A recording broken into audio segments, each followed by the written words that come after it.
Բարերեկո դուք դիտում եք Հորիզոնի գլխավոր թողարկումը։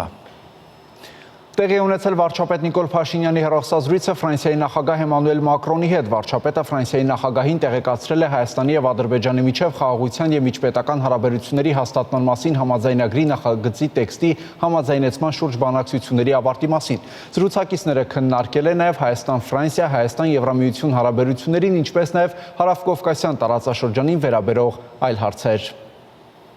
Հայաստանի վարչապետը նաև Իրանի նախագահ Մասուդ Փեզեշքյանի հետ է հեռախոսազրույց ունեցել եւ նրան էլ տեղեկացրել Հայաստանի եւ Ադրբեջանի միջև խաղաղության եւ միջպետական հարաբերությունների հաստատման մասին համաձայնագրի նախագծի տեքստի համաձայնեցման շուրջ բանակցությունների ավարտի մասին։ Զրուցակիցները քննարկել են նաև տարածաշրջանային եւ Հայաստան-Իրան երկկողմ հարաբերություններին վերաբերող այլ հարցեր։ Մարտի 16-ից 17-ը Եվրոպական միության ներկայացուցչությունը Հայաստանում պարեկներ է ուղարկել Հայաստան-Ադրբեջան սահմանի երկայնքով տարբեր հատվածներ։ Իրավիճակը մնում է հանգիստ եւ հանդարտ։ Ոչ մի արտառոց ակտիվություն չի նկատվում, ասված է Եվրամիության առաքելության տարածած հաղորդագրության մեջ։ Նշենք, որ մարտի 16-ին Ադրբեջանի պաշտպանության նախարարությունը 3 անգամ ապատեղեկատվություն է տարածել, թե հայկական զինված ուժերը կրակ են բացել սահմանագոտու հարավարևելյան հատվածում տեղակայված ադրբեջանական դիրքերի ուղղությամբ։ Այսօր եւս ադրբեջանական կողմն այդպիսի հայտարարություն է տարածել։ Պաշտպանության նախարարությունը հերքել է Ադրբեջանի պաշտպանության նախարարության տարածած հաղորդագրությունները։ Ազգային ժողովի նախագահ Ալեն Սիմոնյանն անդրադարձել է Ադրբեջանի անհանգստություններին կապված Հայաստանում Եվրամիության դիտորդական առաքելության գործունեության հետ։ Լրագրողների հետ զրույցում Սիմոնյանը նշել է, որ ադրբեջանական կողմն ինքն է այդ դիտորդներին պահում Հայաստանի եւ Ադրբեջանի սահմանին, որովհետեւ այն պահից, երբ Ադրբեջանը կստորագրի արդեն համաձայնեցված խաղաղության համաձայնագիրը, պայմանավորվածությունը կմտնի ուժի մեջ։ Տեքստին ծանոթ եք խաղաղության պայմանագրի։ Հայաստանի համար վտանգավոր կետեր կան այնտեղ։ Հայաստանի համար որևիցե վտանգավոր տեղ չկա։ Ես դա ասում եմ բոլորի իլուր, որ բոլոր կետերը, ինչպես նաև վարչապետն է նշել, բոլոր կետերը երկկողմանի են։ Եթե ասում եք, որ վտանգավոր կետ կա, դա վտանգավոր է մեկն է, թե ինչ-որ մեկը դա մեկնաբանի որպես վտանգավոր կետ, դա նույն հավասարաչափ վտանգավոր է Ադրբեջանի համար, որովհետև որևիցե դրա պատճառ, տեսեք, նախ եւ առաջ դրա մի մասը արդեն հայտնի է խոսակցությունների բան։ Երկրորդը, տեսեք, մենք գործ ունենք մի կողմի հետ, որին հաջորդական լեզվով ասած ամեն տեղ պատճառապետք որևիցե բան հայտարարելու եւ ինչ որ ձևով խնդիրներ ստեղծելու։ Հիմա խաղաղության պայմանագրում երբ երրորդ երկրների ուժի տեղակայման բացակայության կետը հանվում է, արդյոք սա չի նշանակում, որ Ադրբեջանին հնարավորություն է տրվում, այսպես դաշտ է ստեղծվում, որ հրադադարի ռեժիմը պարբերաբար խախտի, ագրեսիայի ֆոն ստեղծի եւ նմանատիպ ապատեղեկատվություն տարածի։ Նախ եւ առաջ հիմա եկեք ֆիքսենք, որ եթե Ադրբեջանին այդքան անհանգստացնում են Եվրամիության դիտորդները քաղաքացիական, ինքն է այդ դիտորդներին այլևս պահում Հայաստանի եւ Ադրբեջանի սահմանին, որովհետեւ այն պահից սկսված, երբ որ ինքը կստորագրի, մեր պայմանավորվածությունը կմտնի կողմանի մեջ, ուժի մեջ։ Երկրորդը, եթե խաղաղության պայմանագիրը ստորագրելուց հետո էլի պետք է հարձակում տեղի ունենա Հայաստանի Հանրապետության վրա, եվրոդիտորդների ներկայության ժամանակ է տեղի ունենա։ Կա հստակ պայմանավորվածություն, որ խաղաղության պայմանագրի ստորագրումից հետո կամ այդ ընթացքում այն տարածքները, որոնք օկուպացրել է Ադրբեջանը, իրենք դուրս կգան այդ տարածքից։ Ուրեմն այդ հարցի պատասխանը մեր սահմանազատման եւ սահմանագծման հանձնաժողովի այսպես ոչ թե տիրույթում է, այլ տրամաբանության մեջ է, որովհետեւ այն տեղերում, որտեղ որ Հայաստանն է առաջ, Հայաստանն է դուրս գալու, այն տեղերում, որտեղ որ Ադրբեջանն է առաջ, Ադրբեջանն է դուրս գալու, եւ այդ տրամաբանությունը արդեն իսկ դրված, ստորագրված եւ Ադրբեջանի նախագահի կողմից վերահաստատված է։ Գնալ ասել, օրինակ, ջերմուկի տեղում դուք եք առաջ, այստեղ մենք ենք առաջ, դուրս եք գալիս, թե դուրս եք, այդ տրամաբանություն չի արվում։ Կա ֆիքսված բանից, Իրանի սահմանից մինչև Վրաստան ֆիքսված գիծ եւ համաձայնություն, որ սա հենց հերթով գալու ենք հասնենք նաեւ անկլավների հարցն ենք քննարկելու, մեր անկլավի հարցն ենք քննարկելու, իրաց հարցն ենք քննարկելու, բայց դա կրկնում եմ, մեր համար ընդունելի է, մեր համար հասկանալի է, մենք կառավարում ենք այդ ռիսկերը եւ տեսնում ենք, թե ոնց է դա գնալու, որը որ դրական բան է ներշնչել։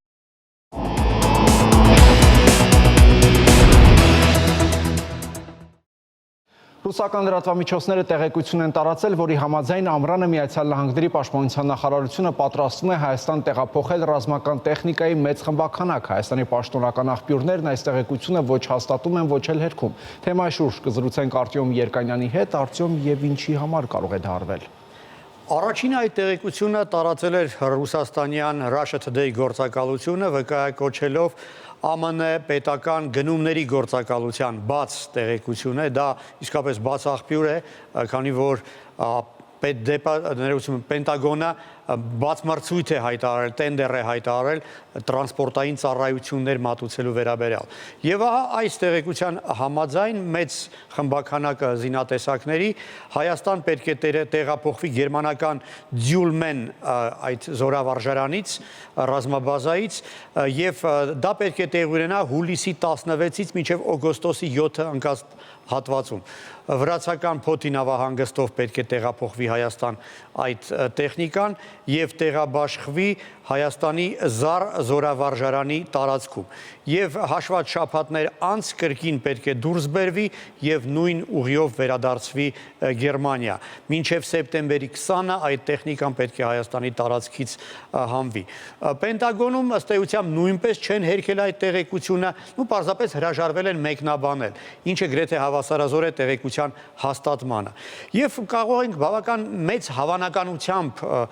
կարծիք հայտնել, որ այս ամենը կապված է այն զորավարժանքների հետ, որը պետք է տեղի ունենան Հայաստանում ամռանը, հայ-ամերիկյան զորավարժանքների մասին է խոսքը,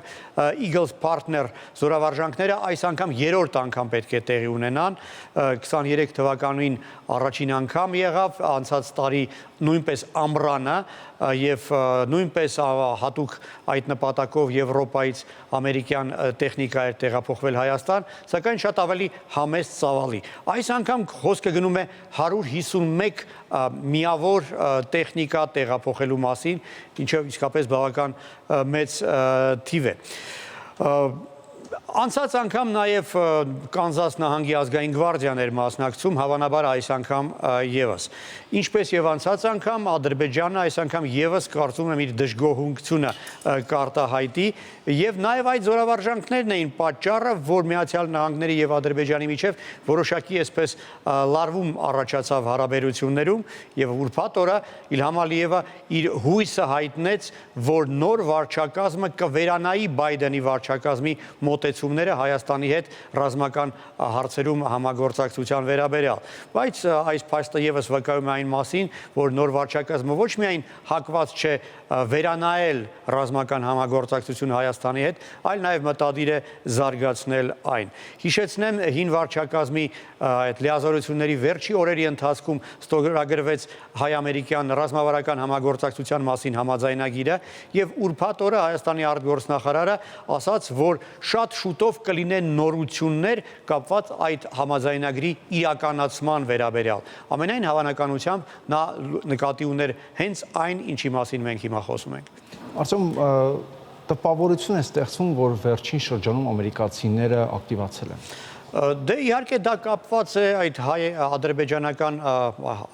համաձայնագրի տեքստի համաձայնեցման հետ, բազմաթիվ խաղացողներ են ակտիվացել, բնական է ամերիկացիները եւս, ուրբաթ օրը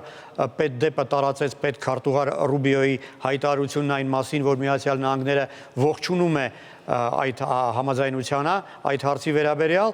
եւ նաեւ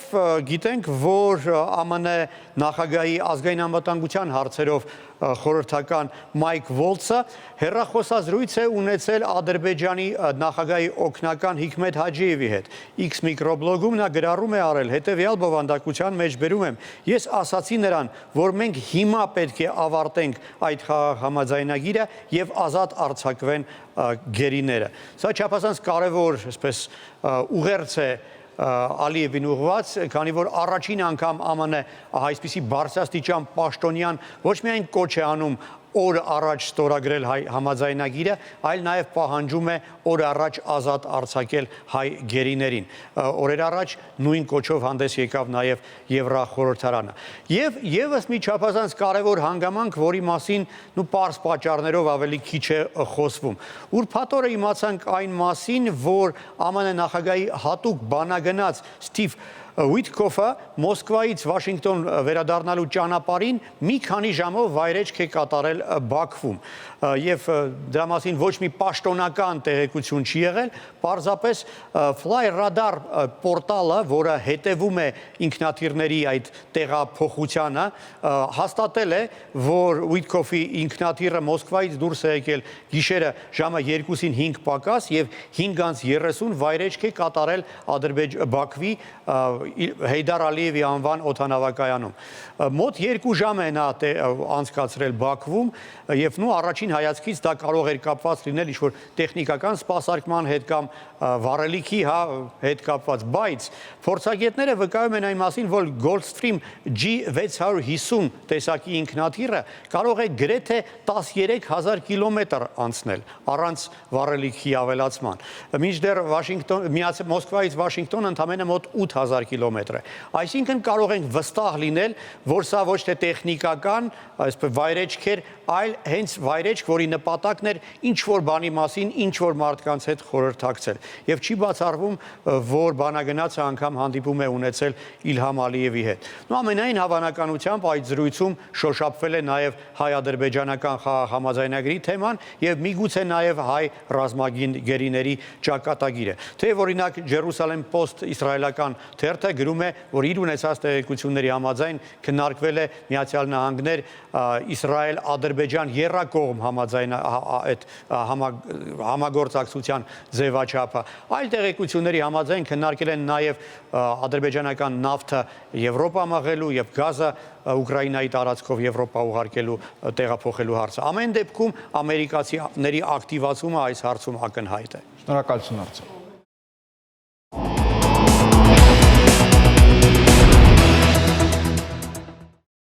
Վարչապետ Նիկոլ Փաշինյանը Facebook-ի իր էջում հայտնել է, որ հանդիպել է հակակոռուպցիոն կոմիտեի նախագահի թեկնածուների հարցազրույցի փուլը անցած բոլոր 3 թեկնածուների հետ եւ որոշում կայացրել։ Քննարկումների արդյունքում որոշում եմ կայացրել հակակոռուպցիոն կոմիտեի նախագահի պաշտոնում նշանակելու համար կառավարությանն առաջարկել Արթուր Նահապետյանի թեկնածությունը, ով թե հանրագումարով, թե բարեվարկությամբ առավելագույն միավորներն է հավաքել մրցույթային փուլում։ Նաեւ շնորհակալություն եմ հայտնում Պետրոս Մարտիրոսյանին եւ Գևորգ Քոչարյանին արդյունավետ եւ օգտակար քննարկումների համար գրել է Փաշինյանը։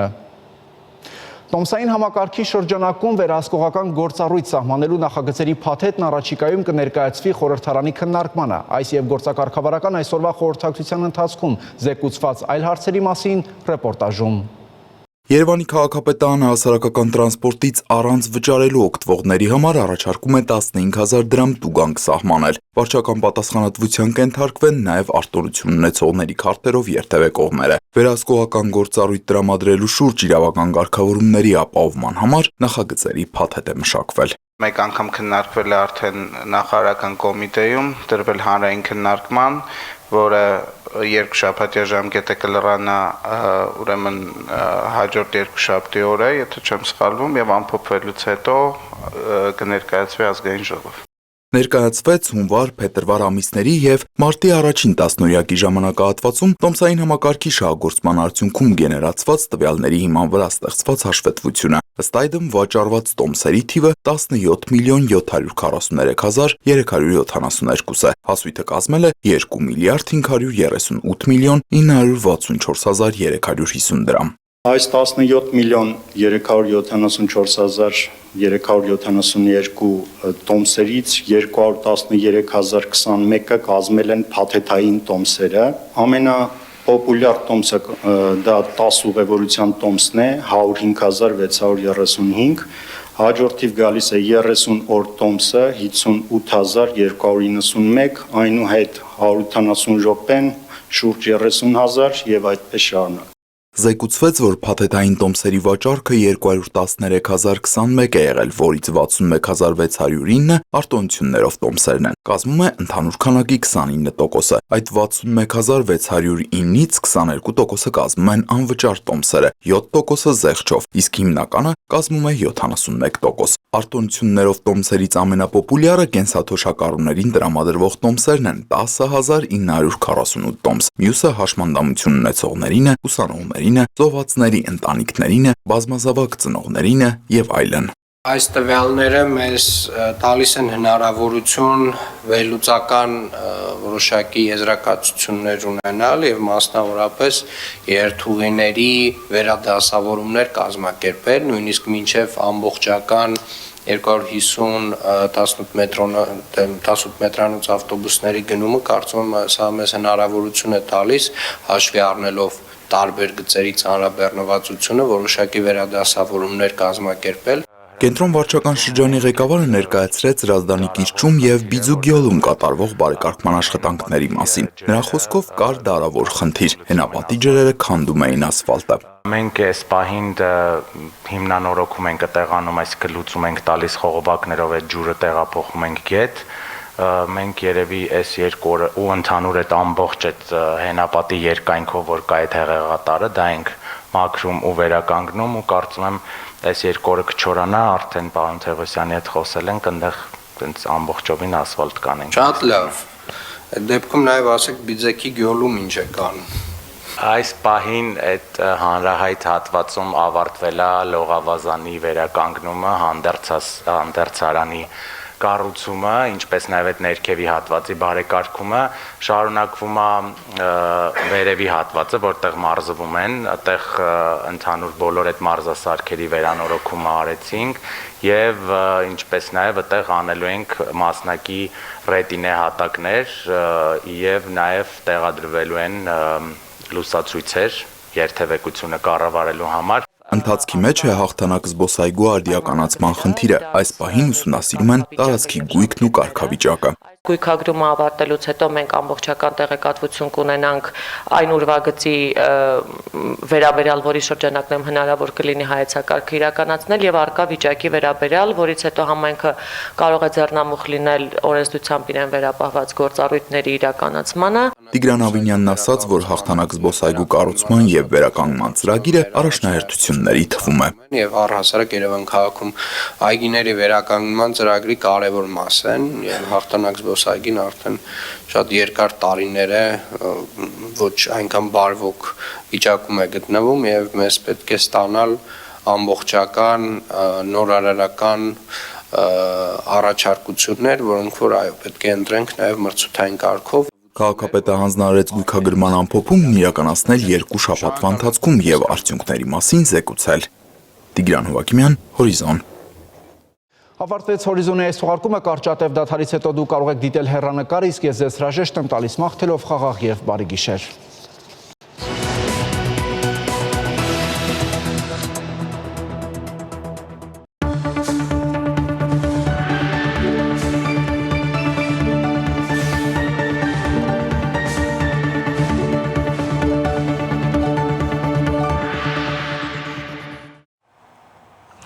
Շանթիեթերը շարունակում է հեռանկարը։ Թեև Հայաստանն ու Ադրբեջանը հայտարարեցին, թե ավարտել են խաղաղության պայմանագրի շուրջ բանակցությունները, բայց Ադրբեջանը կարծես չի շտապում ստորագրել այդ փաստաթուղթը։ Ավելին, վերջին օրերին մի քանի անգամ ապատեղեկատվություն է տարածել, թե սահմանին Հայաստանը կրակ է բացել իրենց դիրքերի ուղղությամբ։ Այս ապատեղեկատվությունից հետո էլ հայտնի է դառնում, որ Միացյալ Նահանգների նախագահի ազգային անվտանգության հարցերով խորհրդականը զանգել է Բաքու եւ Ալիևի օգնական Հաջիևին ասել. հակամարտությունը պետք է ավարտվի եւ մեջբերում եմ։ Պետք է ավարտենք այս խաղաղության համաձայնագիրը հիմա եւ ազատենք բանտարկյալներին եւ միասին աշխատենք տարածաշրջանն ավելի անվտանգ եւ բարգավաճ դարձնելու համար։ Այս թեմային էլ այսօր անդրադառնալու ենք անվտանգային քաղաքականության հետազոտական կենտրոնի նախագահ Արեգ Քոչինյանի հետ զրույցում։ Պարոն Քոչինյան, նախ շնորհակալություն մեր հրավերն ընդունելու համար։ Սկսենք Մայք Ուոլցի զանգից,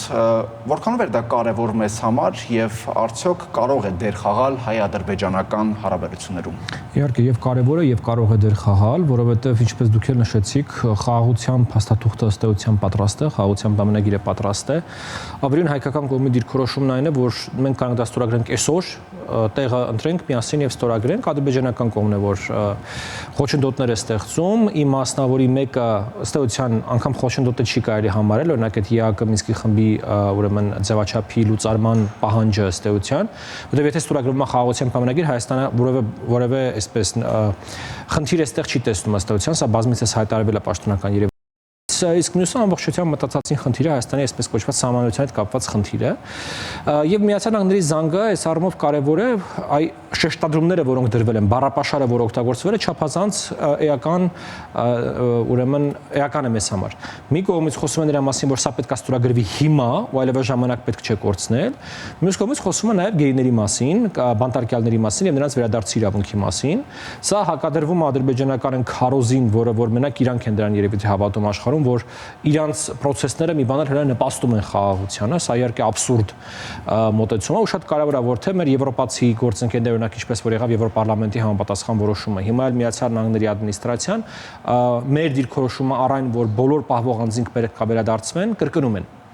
Երկու առումով սա բավականին կարևոր եւ մեզ համար շատ դրական զարգացում էր։ Իսկ այս զանգից հետո դուք շուտափույթ գործողություններ ակնկալում եք Ադրբեջանից։ Ոչ, ընդհանրապես որևէ զանգով Հայաստանի եւ Ադրբեջանի միջեւ խաղաղություն չի գալու, դա ինձ թվում է անցնող տարիների ընթացքում բոլորի համար այլևս ակնհայտ է դառել։ Կա այսպիսի հասկացություն քրիտիկական մասսա, երբ որ թե միջազգային կոնյունկտուրան է նպաստավոր, թե երկրների ներսում զարգացումներն են հասել որոշակի կետին, թե կա դրա շուրջ այսպես ասենք շահագրգռումների որոշակի ուրեմն քաղաքական էներգիա եւ քաղաքական ցանկություն, երբ որ այս ամեն ինչը ժողովվի, գումարվի միմյանց եւ դառնա այդ քրիտիկական մասն, այդ դա կլինի այն պահը, երբ որ կկնքվի հայ-ադրբեջանական խաղաղության պայմանագիրը, բայց բնականաբար դա չի լինում մեկ զանգով կամ մեկ, չգիտեմ, այցելությամբ։ Իսկ դուք երբ եք ակնկալում, որ այդ կրիտիկական պահը կհասունանա եւ Ադրբեջանը կգնա այդ խաղաղության պայմանագրի ստորագրման, թե ամեն դեպքում այնքան է ձգձգելու, մինչեւ օրինակ Հայաստանը նախաձեռնում է սահմանադրության մեջ փոփոխություններ, բայց ըստ էության դա խոսք է գնում 2026 թվականի շրջանակներում, թե այնքան կձգձգի, մինչեւ այդ փոփոխությունները տեղի ունենան եւ ասի մենք ասացինք փոփոխությունն արվեց, հիմա կարող ենք։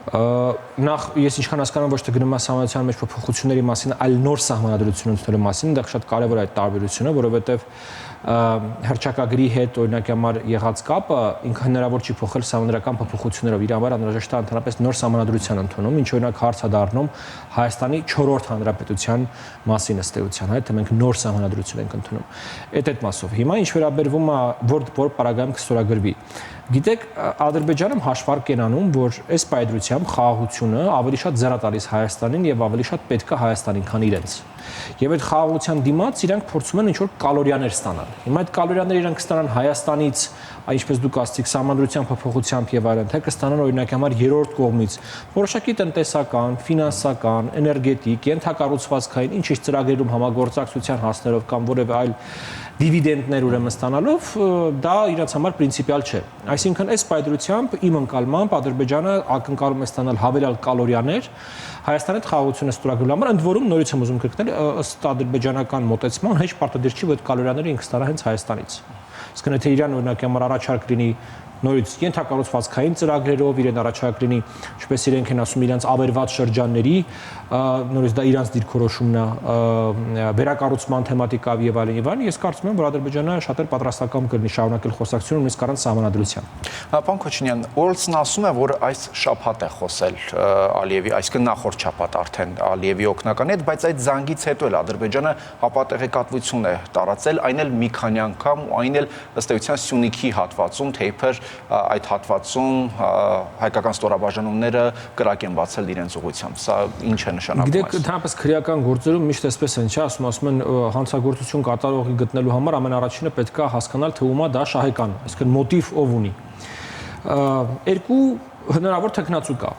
թե ումա դա շահեկան։ Առաջինը եւ դա ամենաակնհայտն է, դա Ադրբեջանն է, որովհետեւ Հայաստանի կողմից այս պատասխանից հետո իմիջիայլոց իմ ընկալմամբ իրենք չէին սպասում նման պատասխան, որ Հայաստանը ուղղակի միակողմերեն համաձայնվելու է իրենց պահանջներին եւ խաղաղության թուղթը պատրաստ է լինելու։ Սկսվեց մի հատ այսպեսի հսկայական ուրեմն ալիք միջազգային, որտեղ բոլորը աջակցում էին այդ հայտարարությանը, կոչ էին անում, պահանջում էին շուտապույտ ժամանակ այլևս բաց չթողել, ստորագրել խաղաղության պայմանագիր եւ այլն, եւ դա այսպես սկսում է ճնշում գեներացնել, հա, Ադրբեջանի վրա։ Հիմա ո՞նց է պետք դա կասեցնել։ Պետք է կասեցնել օրինակի համար հայտարարություններ տարածելով, թե ուրեմն շփման գծում անհանգիստ է։ Այ դուք խոսում եք խաղաղությունից, իսկ հայերը օրինակի համար կրակում են։ Հա, այսինքն դա այս պոզիտիվ ուրեմն տենդենսը կասեցնելու, կանգնեցնելու որոշակի ուրեմն գործընթաց կարա լինի։ Սա առաջին ուրեմն հնարավոր տարբերակն է։ Եվ կա երկրորդ տարբերակը, որ իսկ ումա որ ընդհանրապես ձեռ չի տալի հայ-ադրբեջանական կարգավորումը, որ ուժային ապրիորի դեմ է հայ-ադրբեջանական խաղաղությանը, դա Ռուսաստանի Դաշնությունն է։ որովհետև sense ինչ որ ստացվում է հայերն ու ադրբեջանցիները ոնց որ արդեն այդ լեզու են գտնում, այտենց ոնց կլինի առանց մեզ են էլ։ Բայց Ռուսաստանը հիմա ազդեցություն ունի Ադրբեջանի վրա, որովհետև լարված հարաբերությունների մասն էր կարծես թե։ Ոչ թե Ադրբեջանի վրա ազդեցությունների մասն էր, օրինակ համար բանում, այդ շփման գծում ինչ որ միջադեպ կազմակերպելու հնարավորություն Ռուսաստանի պես ուժային կենտրոնը միշտ էլ հնարավորություն ունի։ Մանավանդ եթե մինչև այսօր ցավալիորեն Ադրբեջանը չի համաձայնվել Հայաստանի առաջարկության այդ օբյեկտիվ ուրեմն վերահսկողության հետաքննության մեխանիզմներ ներդնելու։ Սա միջազգային շատ հետաքրքիր տարբերակներ կան։ Օրինակ համար կարա լինի երկկողմանի ուրեմն կառավարման հնարավորությամբ կիլոմետրը 1 բարձր ուրեմն որակի տեսախցիկներ դնելով, որը նորից եմ ասում երկու կողմերն էլ մուտք կունենան, որը որ միշտ 24/7 միացված կլինի, ընդհանրապես ստացիան 1014 կիլոմետր է ադրբեջանական սահմանը, խոսքը գնում է 1014 հատ այդպես տեսախցիկի մասին, որը 24/7 սկզբունքով կարձանագրի սահմանի յուրաքանչյուր կետում ինչա տեղի ունենում։ Դա շատ արդյունավետ, շատ կարևոր գործիք կարա դառնա իրավիճակի վերահսկողության, իրավիճակի օբյեկտիվության տեսանկյունից։ Բայց այս ամենով, քանի որ միշտ եւ պապատեղեկատվություն է լինում, նաեւ փորձագիտական դաշտում քաղաքական տարբեր շրջանակներում ասում են, մինչ դուք խաղաղության պայմանագիրն ասում եք ավարտված է, տեսակ Ադրբեջանը նորից ապատեղեկատվություն է տարածում եւ հաշվի առնելով իրենց ворթեգրած քաղաքականությունը եւ նախկին փորձը, այսինքն պատրաստվում է էսկալացիայի։ Դուք հիմա հավանական համարում եք այդ էսկալացիոն փորձերը։ Ես որևէ չեմ մտածել, որ էսկալացիան անհնար է, ցանկացած պարագայում էսկալացիան հնարավոր է եւ գիտեք խաղաղության պայմանագրի վրա աշխատելը կամ դեպի խաղաղության ուղղությամբ աշխատելը բացարձակապես չի նշանակում համարել, որ օրինակ հակառակ կողմը ունակ չէ խախտելու այդ պայմանավորվածությունները, ունակ չէ հարձակվելու քեզ վրա եւ այլն եւ այլն եւ այլն։ Այսինքն մարդկանց մոտ տպավորությունն է, որ եթե ինչ-որ մեկը աշխատում է խաղաղության ուղղությամբ կամ ցանկանում է տեսնել խաղաղության պայմանագիր, ինքը ինչ-որ ինֆանտիլ ապուշ է, որին թվում է թե դիմացինը Սանտա Կլաուսն է կամ ձմեռ պապիկն է, տենց եկել է իրան նվերներ տա։ Բացարձակապես դրա մասին չի խոսքը։ Ընդհանրապես եթե նկատել եք, ես իմ վրա օրինակը վերեմ, հա, երբ որ ես խոսում եմ հարատև երկարաժամկետ խաղաղության մասին, ես ասում եմ, որ դրա համար անհրաժեշտ է 3 բան։ Առաջինը դա այս պայմանագրային գործընթացներն են, այս կարգավորման գործընթացներն են, որը կարճաժամկետ բաղադրիչն է։ Եվ երկրորդն ու երրորդը մի կողմից Հայաստանի դիմադրունակության մակարդակի ավելացումը, այն աստիճան, որ մեզ վրա հարձակվելը եւ մեր հետ կռվելը թանկ լինի։ Բառացիորեն ուղղակի թանկ լինի մեզ հետ կռվելը, հասկանում եք, որ դեպքում քո վրա չեն հարձակվում։ Եվ որ հաշվում են, որ քո վրա հարձակվելը թանկ օպերացիա է, թանկ հաճույք է, այսպես ասենք։ Եվ մյուս կողմից Հայաստանը պետք է դառնա գրավիչ պարտնյոր եւ Թուրքիայի եւ Ադրբեջանի համար։ Տնտեսական, ենթակառուցվածքային, ինչու ոչ էներգետիկ ենթակառուցվածքների ռեալիզացման մեջ։ Օրինակ հիմա իրանք հասկանան, որ մեր տարածքով ճանապարհորդելը,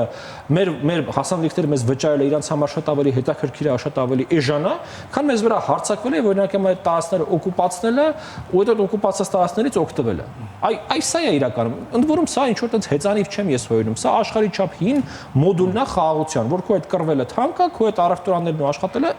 էժանա ու հետաքրքիր է։ Պարոն Քոչինյան, կարծես թե ռուսական մամուլը սկզբում այսօր գրեց, թե Միացյալ Նահանգների զինված ուժերը նախատեսում է Գերմանիայում գտնվող իր ռազմակայաններից հարյուրներով տեխնիկա եւ տրանսպորտային միջոցներ տեղափոխել Հայաստանի զորավարժարաններ։ Դուք ունեք տեղեկություններ, թե ինչի մասին է խոսքը, որովհետեւ արդեն քննարկվում է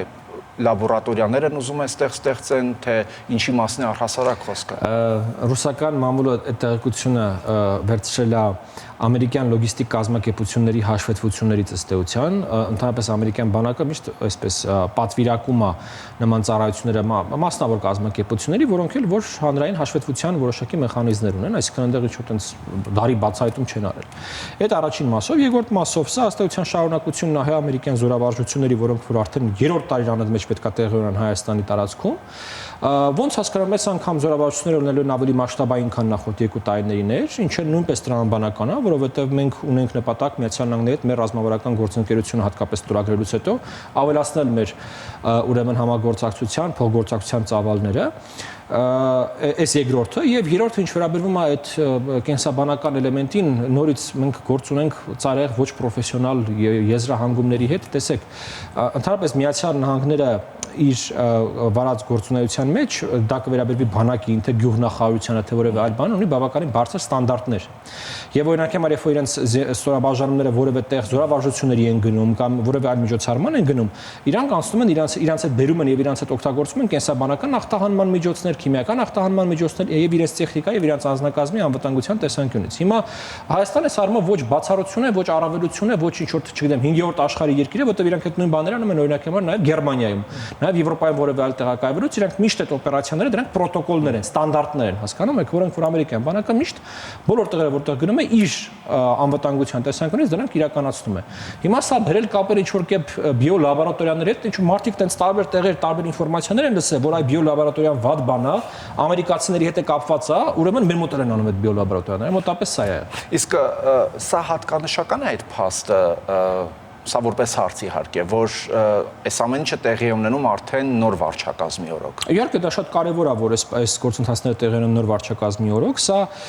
դառնում է առհավատչան նրա, որ Հայաստան Միացյալ Նահանգներ զարգացող հարաբերությունները ոչ թե կոնկրետ Բայդենի ադմինիստրացիայի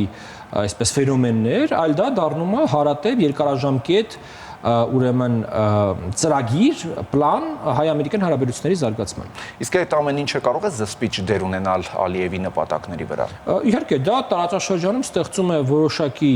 այսպես ասենք, բարձիկներ Հայաստանի համար, անվտանգային որոշակի բարձիկներ է դա դառնում, ինչքան Հայաստանի համագործակցությունը բազմազանեցվում է եւ հատկապես այդ բազմազանեցումը վերաբերվում է Միացյալ Նահանգներին ու մեր եվրոպական գործընկերներին, այնքան Հայաստանի անվտանգային իրավիճակը ավելի բարվոք է դառնում։ Դա ակնհայտ է։ Պարոն Քոչինյան, Ալիևը նաև հայտարարել է, որ Հայաստանը պետք է բացի այսպես կոչված Զանգեզուրի միջանցքը, ստեղծի ապառազմականացված գոտի եւ ապամոնտաժի սահմանային ռազմական ենթակառուցվածքները։ Նաև նախազգուշացրել է այս ամենի ֆոնին, որ եթե Հայաստանը չկատարի այդ պայմանները, ապա Ադրբեջանը կարող է դուրս գալ այդ խաղաղության համաձայնագրից։ Ինչ է սա նշանակում։ Նախ ապառազմականացված գոտի, ապամոնտաժել ռազմական ենթակառուցվածքները։ Սա դասական էսկալացիայի օրինակ է, եւ կա որոշակի պրոգրես բանակցային գործընթացում, դրան զուգահեռ Ադրբեջանը փորձում է էսկալացնել ռետորիկան, փորձում է էսկալացնել այսպես հանրային խոսույթը, հանրային խոսքը, ընդ որում մենք սա առաջին անգամ չի որ տեսնում ենք։ Այստեղ իրականում շատ ավելի կարևոր է, թե այդ ձեր նշածներից ինչն է, որ Ադրբեջանը կդարձնի բանակցային գործընթացի մաս։ Որտեղ օրինակ համար ես հիշում եմ նախկինում նաև Ադրբեջանը պահանջ է ներկայացնել, որ այն զինատեսակները, որոնք որ մենք գնել ենք, հետ վերադարձնենք արտադրողներին, հա, օրինակ համար նման պահանջ լան չէ։ Հիմա այդ պահանջը ոնց որ թե չկա էլ, այսինքն այն ինչ որ օգտագործվում է հանրային հռետորաբանության մեջ եւ այն ինչ որ կա բանակցային սեղանի շատ հաճախ տարբեր է լինում եւ նույնիսկ Հայաստանը ունի սրա փորձը, ուզում եմ հիշեցնել, որ մեր մոտ 20 տարի խոսվում էր մի բան, բանակցային սեղանի շուրջ արվում էր բոլորովին այլ բան։ Իսկ ընդհանուր առմամբ առանց միջնորդի եւ առանց երաշխավորի խաղաղության պայմանագիր ստորագրելը վտանգներ չի պարունակում։ Պարունակում է, իհարկե պարունակում է։ Իսկ խաղաղության պայմանագիր չստորագրելը ավելի մեծ վտանգներ, քան դա չի պարունակում։ Իսկ այսպես ասեմ, ով չէ ուզի, որ մեր խաղաղության պայմանագրի միջնորդը լիներ օրինակ համար Միացյալ Նահանգները, Ֆրանսիան, չգիտեմ, ելում մի 3-4 եկել դուք ասեք ավելացնենք հետը, հա, ես շատ կուզեի, բայց կա ուրեմն 3 տարբերակ։ Դա ստորագրել առանց խաղաղության պայմանագրի առանց ուրեմն երաշխավորի եւ չստորագրել խաղաղության պայմանագրի։ Հիմա եկեք իրար հետ հասկանանք, որն է ավելի ռիսկային։ Ըստ իս ամենառիսկայինը որևէ բան չստորագրելն է։ Երկրորդ ռիսկայինը ստորագրել առանց երաշխավորների եւ երրորդ ամենալավ տարբերակը ստորագրել երաշխավորներով։ Հիմա եթե առաջինին Ադրբեջանը համաձայն չի, ընդ որում համաձայն չի, այլևս 3-4 տարի է, ինչքան այդ թեման բացվում է, այդ թեման փակվում է, որովհետեւ նախ Ադրբեջանը ունի բավականաչափ դիմադրունակություն այդ թեման փակելու համար եւ երկրորդը որևէ երկիր չի հայտնվել, որը որ պատրաստ կրնի այ բավականաչափ քաղաքական էներգիա ծախսել Ադրբեջանի դիմադրությունը հաղթահարելու համար։ Ոչ մեկին այս թեման այդքան հետաքրքիր չի, որ ինքը այնքան էներգիա ծախսի, որ կարողանա հաղթել Ադրբեջանի դիմադրությունը։ Այս ստացվում է, որ կա այդ երկրորդ տարբերակը եւ երրորդ տարբերակը։ Հիմա ասեք, որն է ավելի քիչ ռիսկային՝ ստորագրել թե չստորագրել։ Այստեղ նաև շատ քննարկվեց, երբ հայտարարվեց, որ արդեն այդ բանակցություններն ըստ էության ավարտված են, շատ քննարկվեց նաև այն փաստը, որ ըստ էության Հայաստանը համաձայնվել է եվրոպացի դիտորդներին դուրս բերել սահմանից եւ նաև միջազգային ատյաններից հրաժարվել հայցերից։ Սրանք համարվեցին միակողմանի զիջումներ, իրենցից ենթադրվող բոլոր վտանգներով, նաև որ եվրոպացի դիտորդները այստեղ անվտանգության շատ երաշխիքներ են տալիս եւ չլինելու դեպքում արդեն Ադրբեջանը հանգիստ է իր գործողություններում, որն է ձեր գնահատականը։ Իհարկե սրանք միակողմանի զիջումներ են, դա ակնհայտ է, բայց կարևոր է արձանագրենք 3 մեծություն։ Առաջինը ոչ մեկ չի ասում, որ եվրոպացի դիտորդները հայ-ադրբեջանական սահմանը լքելու են հիմա։ Նրանք լքելու են մենակ մի պարագայում, եթե ստորագրվի եւ վավերացվի ու ուժի մեջ մտնի հայ-ադրբեջանական խաղաղության պայմանագիրը։ Այսինքն մենակին պարագայում, երբ որ անվտանգային ռեժիմը սահմանին որակապես պետքա փոխվի։ Սա առաջինը։ Երկրորդը, ոչ մեկ չի ասում, որ ԵՄ դիտորդական առաքելությունը պետքա լքի Հայաստանը։ Այսինքն ասել, որ այն լքելու է հայ-ադրբեջանական սահմանային գոտին, բացարձակապես նույնը չի ասել այն լքելու է Հայաստանը, որտեղ Եվան ունի տարբեր առաքելություններ աշխարհի տարբեր երկրներում, որոնք բոլորը չի որ դիտորդական են։ Եվ ես կարծում եմ մենք շատ հարցեր ունենք, որոնք որ կարող ենք բանակցել մեր եվրոպացի գործընկերների հետ ու օրինակի համար այլ պրոցեսների հետ մասնակցի ԵՄ առաքելությունը։ Օրինակի համար ՀՀ զինված ուժերի բարեփոխումների։ Եվ վերջապես երրորդը, մենք պետք է նաև հասկանանք ինչ է նշանակում հայ-ադրբեջանական սահման։ Եթե օրինակի համար դիտորդական առաքելությունը այդ գծից մի կիլոմետր խորքում է իրականացնում իր բարեկությունը, նա դեռևս հայ-ադրբեջանական սահմանին է, իսկ եթե օրինակ անցկացնում է 2 կիլոմետր խորությանը, դեռևս հայ-ադրբեջանական սահմանին է, իսկ այստեղ իրականում նույնպես հարցեր կան, բայց այսպես միարժեքորեն ասել, որ գիտեք, սա միանշանակ բացասական զարգացում է, ես դա այդ համաձայն չեմ, որովհետև ինչպես նշեցի, իրենք լքում են մենակ մի պարագայում, երբ որ մենք ստանում ենք ավելին քան ունենք այս պայմանությամբ, այսինքն խաղաղության պայմանագիրը, եւ երկրորդը լքելն էլ բավականին հարաբերական հասկացություն է։ Եվ ամփոփելով մեր զրույցը, դուք առաջիկայում կարճ ժամանակահատվածում ինչպիսի սցենար եք կանխատեսում հայ-ադրբեջանական արդեն ըստ էության պաշտոնապես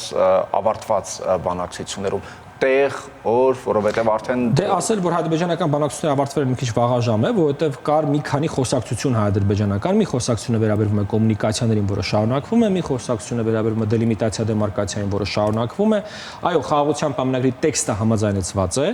եւ հայկական կողմի մոտեցումն է այդ, որ եկեք տեղ եւ ժամ պայմանավորվենք, բայց ադրբեջանական կողմը լրացուցիչ երկու ուրեմն նախապայման է, այսպես ասենք, առաջ քաշել Մինսկի խմբի լուծարում եւ սահմանադրության ուրեմն վերանայում։ Այս թեմայով խոսակցությունը դեռևս շարունակվելու է, նաև այստեղ շատ կարևոր է դառնում, թե երրորդ կողմերը, երրորդ երկրները ինչպեսի մոտեցում կցուցաբերեն այս հարցին։ Կարճ պատասխանելով ձեր հարցին, ես կարծում եմ, որ մենք դեռևս կշարունակենք ապրել այս ոչ խաղաղություն, ոչ պատերազմ սցենարի մեջ, որտեղ իհարկե հնարավոր է եւ էսկալացիաներ, բայց նաեւ հնարավոր է նմանատիպ ուրեմն դիվանագիտական, այսպես մեծ ուրեմն